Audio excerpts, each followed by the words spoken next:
Good morning, everyone. I'm Zheng Guoxing from the Wuhan University of China. Today, my topic is metasurface-based decoupling of optical property and the related multifunctional meta devices for multi-image display. Metasurfaces are two-dimensional metamaterials. Metasurface consists of an array of nanostructures which are sitting on the planar substrates. The basic characteristics of metasurfaces are periodic structures, sub-wavelength dimensions, planar and ultra-thin, polarization sensitive or insensitive, wavelength sensitive, and also we have a broadband response and a zero-order diffraction. The first metasurface was proposed about 10 years ago. This work is from Capasso of Harvard University. The metasurface can control the phase of incident light pixel by pixel. And metasurface-related work has been selected one of the 10 breakthroughs in the year of 2016 of science. This work is also from Capasso's team, that is meta-lens for optical imaging in visible light. The basic function of a metamaterial is what we call it a precise manipulation of light at the sub-wavelength scale. Here, sub-wavelength scale means that the dimension of metasurface is very small. For example, here is the unit cell of a metasurface. You can see the dimension is equal to around half of a wavelength. And the metasurface can be used to control the optical property of incident light, such as amplitude, polarization, phase, and frequency. And amplitude including spectrum amplitude, transmission and reflection. And phase including geometric phase, propagation phase, and resonant phase, and so on. So the main research content of metasurface is how to control the amplitude, polarization, phase, spectrum, transmission and reflection, and frequency of incident light pixel by pixel. And then we can use it to build some functional optical device such as meta-lenses, wave plate, laser printings, and holograms, and finally its applications. Here we show some typical application of metasurfaces, including beam splitting, image display, holographic, edge detection, optical imaging, vectorial beam, spectrum measurement, diffractive neural network. Here we focus on metasurface-based image display.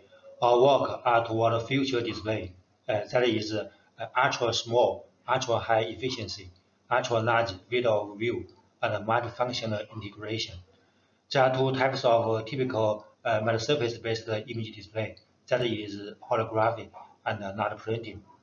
And here we can see for metasurface-based holography, we have a very large diffraction efficiency, over 18%, and a very large field of view and working bandwidth, but very small dimensions. That is only 500 micrometers. Also, for large printings, we have a very small dimension, but large pixel numbers. So we have a very high resolutions. Recently, many research focus on multifunction integration for image display. That means for one metasurfaces, we can obtain simultaneous holography and laser printing. For example, here is a metasurface. We can display HSB color printing just right at the surface of the sample. And when the metasurface is illuminated by a laser, then in the far field, we can display a full-color hologram. There are many approaches to realize multifunctional integration. For example, the supercell design, or called interleaving design. For each unit cell, we have more than one large structures, and each one are used to control different optical properties. For example, one for laser printing and one for holography. Also, we have many other approaches, such as spacing stacking, one layer and two layer. And here is our segmenting That means for different segment, we have different function. So for these conventional approaches, we have complex design and manufacturing and low information density and crosstalk. So in our design, we call it a single cell for multiple manipulation. That means for each large structures, we can use it to control different optical property, or we call it a decoupling optical property. For example, decoupling the amplitude and the phase, and therefore the large structure can be used to control amplitude and phase independently. And for amplitude, we can use the tool, for example, not printed. And for phase control, we can use it, for example, for holography. So based on such a design, we can get it all so-called N-in-1 multifunctional devices by decoupling the optical properties with features such as multifunctionality, high integration, high density, and low crosstalk. Here is the contents of the presentation. The first one is how to decouple amplitude and phase for multiple images. So we'd like to introduce the PB phase. PB phase means that we control the phase by control the orientation angle of large structures. So for PB phase, we should use the circular polarization light, and for the phase delay, we can get that is exactly 2 times of the orientation angle of the large structures. So this is called PB phase or geometric phase. Amplitude control, we can use the classic optics, the so-called Magnus law. That means we use polarization to control the amplitude or intensity of output light. There are two kinds of large structures for different control. One is nano halfway place, and one is nano polarizers. Here we show how to decouple amplitude and phase. We propose the concept of orientation degeneracy. That means, according to the Magnus law, there are 2 or 4 orientation angles of the large structure that can produce the same output intensity, which can be seen from this equation and this equation. Here we have 2 options for orientation angle, and here we have 4 choices, which can be seen from the 2 figures. Here is the 1-to-2 mapping, and here is 1-to-4 mapping. So the different orientation angle option can be used to generate the so-called PB phase, which we have mentioned before. And then we can use it to independently control the phase and the amplitude of incident light. And here is example 1 for amplitude phase decoupling. For the near field, we have a continuous intensity manipulation. So we can record a ladder printing image right at the surface of the sample. And in the far field, we have a 2-step PB phase manipulation. So we can use it for holographic display. We have fabricated 3 different samples to display different images. For the near field, we also can observe an interesting phenomenon. For example, in this polarization control angle, we get the red results. But if we rotate the polarizer, and then we cannot get the image. So this phenomenon can be used for example, information encryption. And here we show the 4-step PB phase. Above one is only 2-step PB phase. So we can control the phase more precisely. Here is the results. Here is the near field ladder printing, and here is the far field holographic. And this work has been published by Light. This work has been commented by Professor Majuda from the University of Washington. He spent the half length of the writing, here we show, of the writing, to introduce the tactical scheme and advances of work in detail. This work has also been selected as outstanding paper in last year. In this year, we also extend the concept of orientation degeneracy from metal surface to the field of liquid crystal display. And here is the basic concept. here is the screen display, just like a large printed image. And in the far field, we can display independent holographic image in the far field. So this concept can be useful for commercial application. Here is an example 2 for amplitude phase decoupling. That means the same metal surface can be used as a metal lens that was used by phase control, and also it is a light print. That is means it is amplitude control. And here is a sample, and here is the basic concept.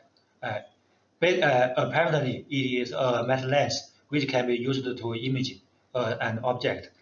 Also, it is also a large printing. That means a large printing image can be recorded right at the surface of the sample. And here is a lens roll. You can see it can be used for imaging. And it also has a large printing roll. We can record a large printing image, a continuous amplitude image, right at the surface of the sample. We have two rolls. And here is the design principles. The key point, is that how to design the log structures as a half-wave place, and also we should design the log structures with phase covers from 0 to 2 pi. Here is the near field grayscale metal imaging with different polarization control. We get different images. If without polarization control, we can get nothing.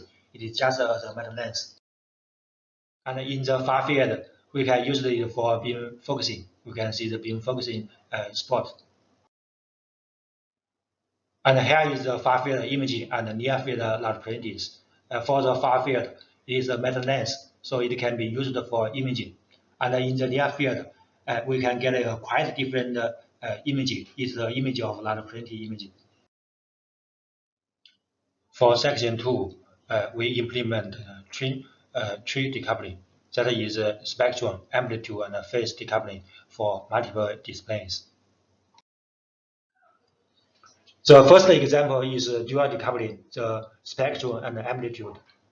This work is used for watermark.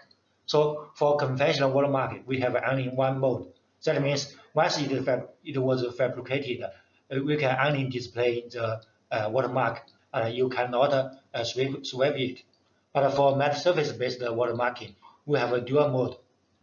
That means we can display a colorful image, and the watermarking image can be embedded right at the surface of the sample. So it has two different modes. For this mode, we illuminate it with a white light without polarization control. For this one, we have polarization control. So we call it a hidden watermark. And here is a design principle. The key point to design this is control the orientation angle. Since we need a polarization control, so here is the design principle for theta for different angles. And here is the experiment results. We can see for broadband source, we can only get a color image. But if we have a polarization control, the anti-counterfeiting, the watermark can appear right cover the above images. And this is another spectrum and phase decoupling, which we call the spectrum phase decoupling.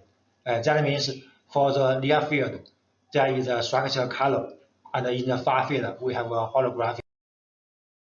Here are the experiment results for the near field and for the far field. In the near field, we display a structural color not printed. In the far field, we display a holographic. And the third example is spectrum, amplitude, and phase. We call it tree decoupling. The basic concept means that if we illuminate the metal surface with a white light, then we can get a metal that is a structural color imaging. And if we illuminate it with a white light and decoded it with a polarizer, then we can get a grayscale metal image. And if we illuminate the metal surface with a laser, and in the far field, we can get a holographic image. So this is a spectrum, amplitude, and phase control. Here is show how to design this manipulation of light. Here is a spectrum manipulation. We have two different light structures for different colors. And for amplitude manipulation, for phase manipulation, we should need the concept of orientation degeneracy, which I have mentioned before. Here is a design flow chart. Here is the experimental results. So for channel 1, we get the meta image. And for polarization control, we got channel 2. That is a grayscale image. And in the far field, we get the holographic images. And here we show the potential application of these structures.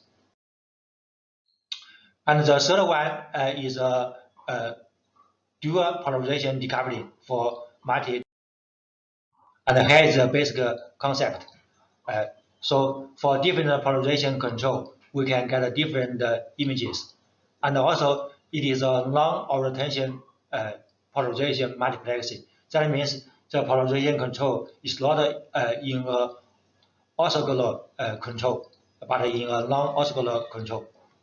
And here is the basic concept of how to design the decoupling of the two different polarizations. Here's the experimental results. You can see for channel 1, we got a continuous image, light printing image. And for channel 2, we got binary images. And this is the application prospect of the dual channel light printings for anti-counterfeiting. And also, this can be extended from dual decoupling to triple decoupling, and then we can display 3 different light printing images with the same matte surfaces. And here we show how to design 2 different binary images for QR. This is quick response code. And here is the experimental results. For the 2 different channels, we can display 2 different binary images. Here is a zoom-in view of the 2 different channels. So this concept can also be used to generate the holographic for 2 different channels for vector beams. Here is the experimental results. And the application can be used for information encryption. Here's the results for computational image encryption, which have been published by Science Advance in last year. So the last one is polarization, amplitude, and phase triple decoupling for multiple display. For design 1, we have triple decoupling, and here is the basic concept. So the matte surface, when illuminated with a white light and decoupled with a polarizer, and then we can observe the light printed image right at the surface of the sample. And if we illuminate the matte surface with a laser, and for LCP light that is left-handed, we can got a flower. And for right-handed RCP light, we got a different another flower. So this is a tree decoupling for polarization, amplitude, and phase. Here is the design principles. The key point is to design 8 different light structures for different control for phase and amplitude under 2 different polarization control. Here is the experimental results. For the near field, we can get a shape image of light printed. And in the far field, for left-handed and for right-handed, we got 2 different holographic images. For design 2, we can get a larger tree decoupling of matte images. Here is a basic concept. For the near field, we have 2 different channels. That is channel 1 and channel 2. They are all printed images. But in the far field, we get only 1 holographic image. That is channel 3. Here is the design principles. And here is the experiment results. There are two samples. Here is a sample, and here is a sample. For sample 2, we can generate a nearly continuous large printed image for two different images. And in the far field, we got the cat image for holographic display. So last one, we can call it a high-low spatial frequency multiplexing. The basic concept means that if we observe the meta image, then if we are near to the image, then we got the high spatial frequency. And if we are far away from the meta image, then we got the low spatial frequency multiplexing. And here is the experiment results. Here is the spatial frequency domain. We can see here is a high spatial frequency, and here is a low spatial frequency. We can got two different meta images. And here is the experiment results. Here is multiplexing for numbers, and here is multiplexing for complex images. This is an interesting image produced by our teams. So basically, if you watch just large printed image in the far field, far away from the large image, then you can only get the low frequency. So it should be see that is a dog. But if we focus on this image in the near field, just focus on this image, then it is a cat. So it is a hybrid meta image for display two different large printed images. Okay, here is the conclusion of our research. The first one, based on precise decoupling of optical property, the independent control of spectrum, phase, amplitude, and polarization has been realized, which provides a novel tactical approach for high-density, low crosstalk, and multifunctional integration of meta surfaces. The second one, based on our single-cell design strategy, typical problems of multifunctional integration, such as design difficulty, low efficiency, and functionality coupling, have been resolved. Third, discovering more decoupling mechanisms can unlock higher degrees of integration and generate more powerful meta devices. The last one, meta-surface-based multi-image display meets the core technical feature of future image display, such as small size, low power consumption, large field of view, multifunctional integration, which has great commercial application prospect. And thanks for your watching.